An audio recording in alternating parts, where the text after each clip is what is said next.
भले ही संक्रमण की दर कम हो रही है, लेकिन जबलपुर मंडी से जिस तरह की तस्वीरें सामने आई है, उससे संक्रमण का खतरा और ज़्यादा बढ़ते दिख रहा है। जबलपुर कृषि उपज मंडी में उमड़ी भीड़ ने तमाम कोरोना गाइडलाइन को हवा कर दिया है। दरअसल जबलपुर कृषि उपज मंडी में थोक व्यापारियों के साथ साथ हजारों की संख्या में फुटकर खरीदी करने वाले भी पहुंच गए, जहां संक्रमण की भीड़ जमकर उमड़ उठी। वहीं प्रशासन भी इतनी बड़ी लापरवाही पर भी मौन मूक दर्शक बनकर देखता रहा। सब्जी मंडी में उमड़ी संक्रमण की बेलगाम भीड़ का वीडियो सोशल मीडिया पर वायरल हो रहा है। वहीं लापरवाही के इस वीडियो के वायरल होने के बाद मंडी प्रशासन, जिला प्रशासन और पुलिस प्रशासन को अपनी चूक छिपाने का कोई बहाना भी नहीं मिल पा रहा है। सभी एक दूसरे पर लापरवाही की जिम्मेदारी थोप रहे हैं। तर्क दिया जा रहा है कि मंडी के पास अपने इंस्पेक्टर और सब इंस्पेक्टर हैं, तो ये लापरवाही मंडी प्रशासन द्वारा रोकी जा सकती थी। पर सवाल तो ये भी है कि मंडी से आने जाने वाले सड़क और चौराहे से भी तो गुजरे होंगे।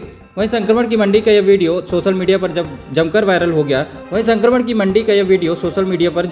हो गया। वीडियो वायरल होने के बाद मंगलवार को प्रशासन हरकत में आया और नगर निगम commissioner Sandeep GR, ASP city IPS Rohit Kaswani, ASP Gopal Khandel, तहसीलदार राजेश सिंह, SDM आधारताल ऋषभ जैन समेत प्रशासन और पुलिस की टीम मंडी पहुंची और 2 घंटे जायजा लेकर नए इंतजाम किए ताकि फिर से इस तरह की भीड़ इकट्ठा न हो। ऐसे में प्रशासन को साफ तौर पर पता होता है कि सोमवार को मार्केट खुलते ही मंडी में भीड़ होनी ही है। वैसे तो मंडी की टाइमिंग रात 2 बजे से सुबह 6 बजे तक होती है, लेकिन पीक टाइम पर सबसे ज़्यादा भीड़ सुबह 6 बजे के आसपास होती है, जो मंडी की दुकानें समेटते समेटते 7 बजे तक बनी रहती है। इसी समय ये भीड़ उमड़ी थी। कर्फ्यू के कारण ही हम कोरोना के केसेस की संख्या और उसको नियंत्रित करने में सफल हो पा रहे हैं। ये दोनों अनुभव हमारे पास हैं। पिछले साल के कोरोना के बाद जो लॉकडाउन हुआ था तो कोरोना नियंत्रण में आ गया था। इस बार फिर केसेस बढ़े थे, आपने देखा। जैसे ही लॉकडाउन ख़त्म हुआ, लोगों ने कोई भी परवाह किए बिना फिर वैसे ही शुरू कर दिया था अपना रहन सहन, जैसे कि कुछ भी नहीं हुआ। फिर कोरोना के केस बढ़े और दुगनी रफ्तार से बढ़े। आपने देखा होगा 2 लाख तक संख्या गई थी पिछली बार। इस बार 4 लाख से अधिक केसेस पर डे हमारे देश में आए। फिर कोरोना कर्फ्यू और लॉकडाउन लगाया गया अलग अलग स्थानों पे। फिर आप देख रहे हैं कि कोरोना ठीक तरह से नियंत्रण में आ रहा है और अभी की ये स्थिति है, आप देख रहे होंगे कि कोरोना अब नियंत्रित स्थिति में है, अभी हम ये कह सकते हैं। और यदि इसी तरह चलता रहा तो पूरी संभावना है कि हम लोग कोरोना को 2 या 3% की स्थिति में ले आएंगे।